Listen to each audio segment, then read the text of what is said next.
BJP विधायक को high court से मनपसंद तारीख नहीं मिली, मना कर दिया कोर्ट ने। उचाना विधानसभा चुनाव 2024 से जुड़ी एक याचिका पर सुनवाई होनी है, सब कैंसिल करके कोर्ट पहुंचना होगा। पोस्टल वोट की दोबारा गिनती से जुड़ा यह मामला है जो मैं सब कुछ आपको विस्तार से बताने वाला हूं। दोस्तों नमस्कार, मैं आपका यार जतिन पत्रकार। हरियाणा में उचाना विधानसभा चुनाव 2024 के संबंध में मंगलवार को पंजाब एवं हरियाणा हाईकोर्ट में इलेक्शन पिटीशन पर सुनवाई हुई। इस सुनवाई के दौरान बीजेपी विधायक देवेंद्र अत्री की तरफ से पेश सीनियर एडवोकेट सत्यपाल जैन ने अगली तारीख 29 अगस्त करने की बात कही, जिसे हाईकोर्ट ने खारिज कर दिया। इसके बाद 28 अगस्त के लिए कहा गया, अदालत ने उसे भी नकार दिया और फिर अगली तारीख 26 अगस्त तय की गई।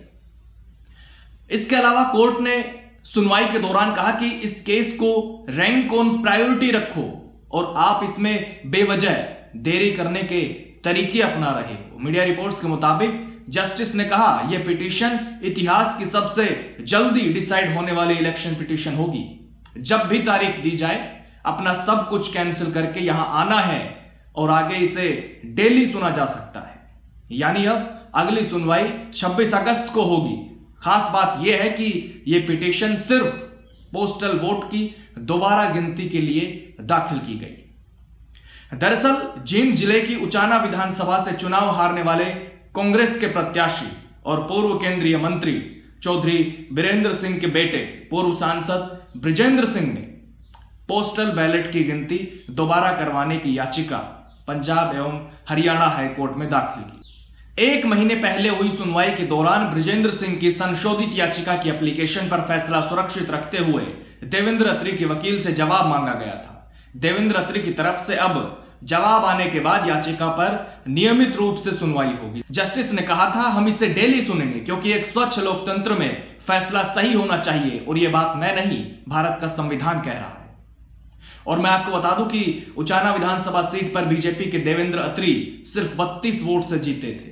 कांग्रेस उम्मीदवार बृजेंद्र सिंह ने कड़ी टक्कर दी और सिर्फ 32 वोट से पीछे रह गए। मार्च 2025 में बृजेंद्र सिंह ने हाईकोर्ट में याचिका दायर करते हुए कहा था कि जो कैंसिल या रिजेक्ट वोट होते हैं, यदि उसका अंतर इलेक्शन की हार जीत के अंतर से ज्यादा है तो गिनती खत्म होने के बाद उन सभी कैंसिल वोटों की दोबारा से जांच करनी होती है रिटर्निंग अधिकारी को, लेकिन ऐसा नहीं हुआ।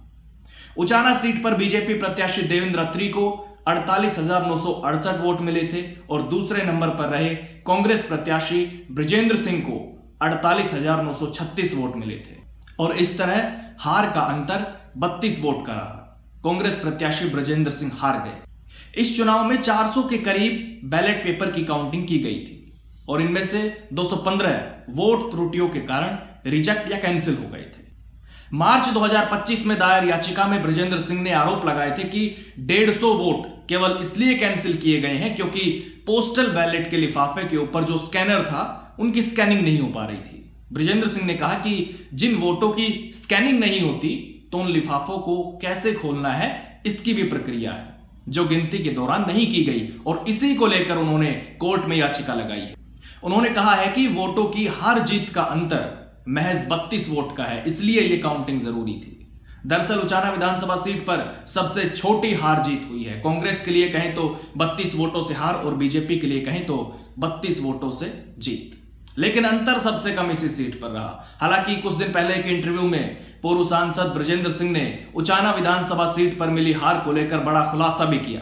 उन्होंने कहा था कि मुझे हराने के लिए पर्दे के पीछे बहुत खेल हुआ, 3 लोग इकट्ठे हुए। खुद चुनाव लड़ रहे दुष्यंत चौटाला ने निर्दलीय के फेवर में इशारा कर दिया था, तो वहीं बृजेंद्र सिंह ने पूर्व सीएम भूपेंद्र हुड्डा को भी कटघरे में खड़ा किया और बिना नाम लिए कहा था कि 2 निर्दलीय कैंडिडेट की निष्ठा एक व्यक्ति विशेष के प्रति थी। ये दोनों अंत तक खड़े रहे और वो 2 निर्दलीय, वीरेंद्र घोगड़िया और दिलपाल। असल में बृजेंद्र की हार में इन दोनों की खास भूमिका रही है क्योंकि इससे जाट वोट बट गए और वीरेंद्र घोगड़िया को तो अच्छे खासे 31,000 से ज्यादा वोट भी मिले थे। खैर फिलहाल भी बृजेंद्र सिंह को नतीजे पलटने की उम्मीद है और इसलिए उन्होंने हाईकोर्ट में पोस्टल वोट की दोबारा गिनती की मांग करते हुए याचिका लगाई हुई है, जिसकी सुनवाई अब 26 अगस्त को होगी।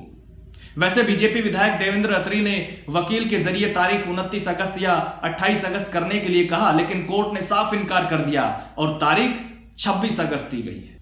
यानी कोई भी काम हो सब छोड़कर कोर्ट में पहुंचना होगा। वैसे कुछ और सीटें भी हैं जिसके नतीजों को लेकर कोर्ट में केस चल रहा है। उनमें एक सीट अटेली विधानसभा भी है जो अहिरवाल बेल्ट में है, महेंद्रगढ़ जिले में, जहां पर राव इंद्रजीत की बेटी आरती राव की जीत के खिलाफ दूसरे स्थान पर रहने वाले बीएसपी इनेलो गठबंधन के प्रत्याशी अतरलाल ठाकुर ने याचिका लगाई हुई है और इसकी भी तारीख करीब आ रही है। 28 अगस्त को इस याचिका पर भी सुनवाई होगी। वैसे पहले भी कई बार सुनवाई हो चुकी है, लेकिन नई तारीख 28 अगस्त मिली थी।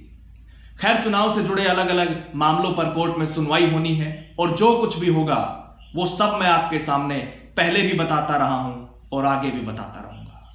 नमस्कार।